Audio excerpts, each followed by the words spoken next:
రాష్ట్రాన్ని పరిపాలన చేసే హక్కే లేదు. ముఖ్యమంత్రి గారు తక్షణమే రాజీనామా చేయాలని ఈ సందర్భంగా నేను డిమాండ్ చేస్తూ ఉన్నాను. ఇక ముఖ్యమంత్రి గారు ఇంకో మాట అంటాడు, ఆ మీటింగ్లో మేము 4 విజయాలు సాధించినామని చెప్తున్నాడు. ఆ 4 విజయాలు ఏంటిది? ఒకటి, టెలిమెట్రీకి సంబంధించినటువంటి ఇన్స్ట్రుమెంట్స్ మేము ఇన్స్టాల్ చేస్తామన్నారు. అందులో కొత్తదనం ఏం లేదు. ఫేజ్ 1 ఎప్పుడో స్టార్ట్ అయింది, ఇది ఫేజ్ 2, అది జరగాల్సిందే, కంటిన్యూషనే, అందులో విషయమే లేదు. ఆయన దాన్ని విజయంగా చెప్తా ఉన్నాడు. అదేవిధంగా ఇంకొక మాట, ఇక్కడ కృష్ణా రివర్ మేనేజ్మెంట్ బోర్డు విజయవాడలో పెట్టాలని కొత్తగా నిర్ణయం అయిందని చెప్తుండు. అందులో కూడా కొత్త నిర్ణయం ఏం లేదు, అది విభజన చట్టంలో ఉన్నటువంటి హామీయే. గోదావరి మేనేజ్మెంట్ బోర్డు హైదరాబాద్లో ఉంటే కృష్ణా రివర్ మేనేజ్మెంట్ బోర్డు ఆంధ్రాలో ఉంటుంది. అందులో పెద్ద విషయం ఏం లేదు, కొత్తది లేదు, ఈయన సాధించింది కూడా ఏం లేదు. ఇక శ్రీశైలం రిపేర్లు, మన భూభాగంలో ఉన్నటువంటి నాగార్జున సాగర్ని మనం రిపేర్ చేయాలి, వాళ్ళ భూభాగంలో ఉన్నటువంటి శ్రీశైలంను వాళ్ళు రిపేర్ చేయాలి. అది కూడా విభజన చట్టంలో ఉన్నటువంటిదే. ఇప్పుడు ఈయన కొత్తగా సాధించింది లేదు, తెచ్చింది లేదు, దాన్ని కూడా మా విజయం అని చెప్తా ఉన్నారు. ఇక 4వది ఆఫీసర్స్ కమిటీ, ఇది కూడా కొత్త విషయం కాదు. ఇదివరకు కూడా ఇదే నదుల అనుసంధానం విషయం జరిగినప్పుడు అప్పుడు కూడా ఆఫీసర్స్ కమిటీ వేసిరు, ఇప్పుడు కూడా ఆఫీసర్స్ కమిటీ వేసిరు.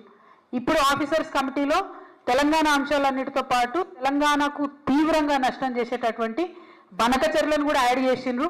అది ఈయన అక్కడ దగ్గరుండి కూర్చొని చూసి సంతకం పెట్టి ఇక్కడికి వచ్చిండ్రు. అదొకటే కొత్తదనం, అదొకటే ఆయన సాధించుకొచ్చిన విజయం. తెలంగాణ ప్రజల హక్కులన్నింటినీ చంద్రబాబు నాయుడు గారి కాళ్ళ దగ్గర తాకట్టు పెట్టి రావడం తప్పితే ఈ మొత్తం అంశంలో రేవంత్ రెడ్డి గారు సాధించినటువంటి విజయం అనేదే లేదు. ఇవాళ నేను ఆంధ్ర ప్రాంత ప్రజలకు కూడా అప్పీల్ చేస్తూ ఉన్నాను, ఈ బనకచెర్ల ప్రాజెక్టు వల్ల ఆంధ్ర ప్రాంత ప్రజలకు లాభం లేదు. ఆల్రెడీ నీళ్ళు వస్తున్నటువంటి ఆయకట్టుకు మళ్ళీ నీళ్ళు ఇచ్చేటటువంటి ఒక ప్రాజెక్టు డిజైన్ చేసిరు తప్పితే ఇందులో కొత్తదనం లేదు. ఆంధ్రప్రదేశ్లో ఇప్పటికీ కూడా నీళ్లు రానటువంటి ప్రాంతాలకు నీళ్లు రావాలని మీ సోదరుగా నేను కోరుకుంటున్నాను. కానీ ఈ ప్రాజెక్టు, బనకచెర్ల ప్రాజెక్టు ఒక కుట్రపూరితమైనటువంటి ప్రాజెక్టు, కాంట్రాక్టర్ల కోసం కడుతున్నటువంటి ప్రాజెక్టు, దాంట్లోంచి వచ్చేటటువంటి కమిషన్ల కోసం కడుతున్నటువంటి ప్రాజెక్టు. ఇవాళ నేను సవాల్ చేస్తా ఉన్నాను, ఖచ్చితంగా ఇదే ప్రాజెక్టు మెగా కృష్ణారెడ్డి గారికే ఇవ్వడం జరుగుతుంది. మళ్ళీ మెగా ఇంజనీరింగ్ కంపెనీ నుండి తనకొచ్చేటటువంటి వాటా కోసం మన భవిష్యత్తుని, గోదావరి నది జలాల వాటాను మొత్తం కూడా తాకట్టు పెట్టి మన ముఖ్యమంత్రి రేవంత్ రెడ్డి గారు హైదరాబాద్ రావడం జరిగింది. మీరు చూడండి, ఇది జరగకపోతే రేపు ఈ ప్రాజెక్టు మెగా ఇంజనీరింగ్కి ఇవ్వకపోతే మీరు చూడండి. ఎందుకంటే దీని వెనుక జరుగుతున్నటువంటి కుట్ర అవగాహన ఉన్నటువంటి వ్యక్తిగా నేను చెప్తా ఉన్నాను. ఖచ్చితంగా రేపు ఇదే జరగబోతా ఉంది. ముఖ్యమంత్రి గారు అక్కడికి పోయింది మెగా కంపెనీ కోసం.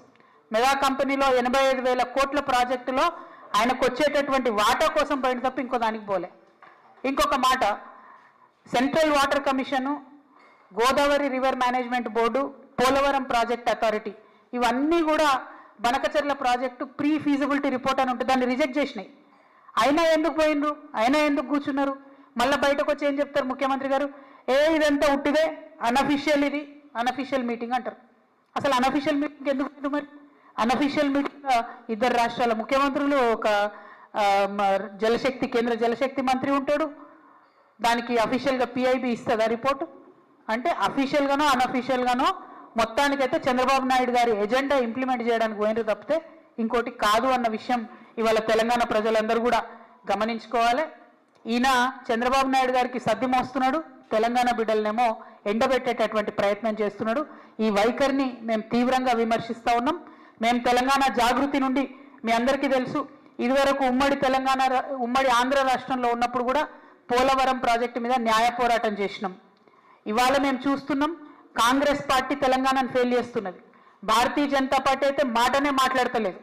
అందుకనే మాలాంటి సంస్థలు ఇప్పుడు ముందుకు రావాల్సినటువంటి అవసరం ఉన్నది. తెలంగాణ జాగృతి నుండి న్యాయ పోరాటం చేస్తాం. తప్పకుండా బనకచెర్ల ప్రాజెక్టును ఆపి తీరుతామని కూడా ఈ సందర్భంగా మేము తెలియజేస్తా ఉన్నాము.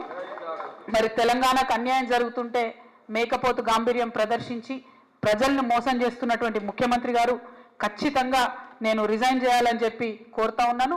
అదేవిధంగా నేను ఇంకొక డిమాండ్ కూడా చేస్తున్నా. 21వ తారీఖు నుంచి పార్లమెంటు ప్రారంభమవుతా ఉన్నది. ఈ పార్లమెంటు సమావేశాలలో ఖచ్చితంగా అఖిల పక్షాన్ని తీసుకొని ముఖ్యమంత్రి గారు ఢిల్లీకి పోవాలి.